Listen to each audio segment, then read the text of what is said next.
राज ठाकरे यांचं बॅनर फाडल्यामुळे मनसैनिकांमध्ये संतापाचं वातावरण पाहायला मिळालंय। पंचवटीमधील ही घटना आहे। नाशिकच्या काळाराम मंदिर परिसरात ही घटना घडली आहे आणि मनसैनिकांचा संताप आपल्याला बघायला मिळाला। आपण बघू शकतो ऑनलाईन हे व्हिज्युअल। मनसेचा 18वा वर्धापन दिन नाशिकमध्ये साजरा होणार आहे। या निमित्ताने नाशिकमध्ये मनसैनिकांकडून जोरदार तयारी केली जाते। एकीकडे राज ठाकरे नाशिकमध्ये येणार असल्याने मनसैनिकांमध्ये प्रचंड उत्साह दिसून येतोय, तर दुसरीकडे नाशिकमध्ये राज ठाकरेंचा बॅनर फाडल्याचा धक्कादायक प्रकार घडलाय। मनसेच्या वर्धापन दिनानिमित्त नाशिक शहरात मनसेकडून अनेक बॅनर्स लावण्यात आले आणि नाशिकच्या काळाराम मंदिर परिसरात लावण्यात आलेले बॅनर अज्ञातांकडून फाडण्यात आले। त्यामुळे मनसैनिकांमध्ये संतापाचं वातावरण निर्माण झालंय।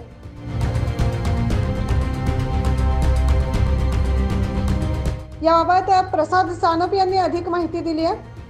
प्रभू काळारामाच्या पदस्पर्शाने आणि त्या मंदिराच्या प्रवेशद्वारावर आपण उभे आहे। आमचे दैवत सन्माननीय राजसाहेब उद्या सकाळी या ठिकाणी प्रभू श्री काळारामाचं दर्शन आरतीसाठी या ठिकाणी येणार आहेत आणि त्यांच्या स्वागतानिमित्त आम्ही इथं या ठिकाणी प्रभू श्रीरामांच्या प्रतिमेचं फलक उभं केलं होतं आणि त्या बाजूला असा आशय लिहिला होता, अयोध्येमध्ये श्रीराम आले, आता महाराष्ट्रामध्ये रामाचे राज आले पाहिजे।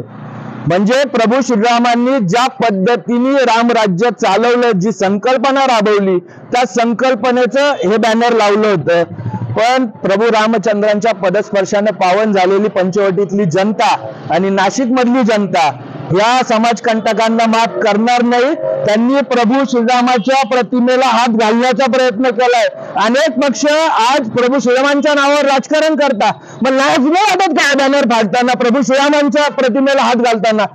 सर्व नाशिककर अतिशय संतप्त या प्रक्रियेनंतर, या घटनेनंतर। महाराष्ट्र सैनिक तर पेटून उठलाय। तुमची हिंमत कशी होती? तुम्ही आता राजसाहेबांना इथं त्यांच्या प्रतिमेला हात घालायचा प्रयत्न केला। आमचे राजसाहेब आहे ना, राजसाहेब सूर्य सूर्य, तुम्ही त्यांना हात घालायला जाल ना तर तुमचे हात जळतील, तुमचे खांदण जळतील। एवढं लक्षात ठेवा। साहेब या ठिकाणी जेव्हा उद्या येतील, ते आल्यानंतर आम्ही जेवढ्या जल्लोषात स्वागत करणार होतो, त्याही दुप्पट घटनेनंतर आम्ही तितक्याच जल्लोषात, त्यापेक्षा दुप्पट जल्लोषात या ठिकाणी स्वागत करू। आणि 9 तारखेला जो महाराष्ट्र नवनिर्माण सेनेचा वर्धापन दिन आहे, तोही ऐतिहासिक असा होणार आहे। साहेब नाशिक मधनं महाराष्ट्रातली भूमिका जाहीर करणार आहे आणि अवघड नाशिक आणि महाराष्ट्र हे मनसेमय झाल्याशिवाय राहणार नाही। आणि अशा छुटपुट घटनांनी हा साहेबांचा कडवट महाराष्ट्र सैनिक प्रसाद सानप घाबरेल असं जर कोणाला वाटत असेल तर त्यांनी विसरून जावं। आम्ही महाराष्ट्र सैनिक कडवट आहे, या घटनांनी घाबरणार नाही। या मतदारसंघावर, या नाशिकवर, या महाराष्ट्रावर मनसेचा झेंडा फडकवल्याशिवाय आम्ही स्वस्थ बसणार नाही। आणि शेवटचं एक महत्वाचं वाक्य मला सांगायचंय, ये डर जरुरी है, ये डर अच्छा है।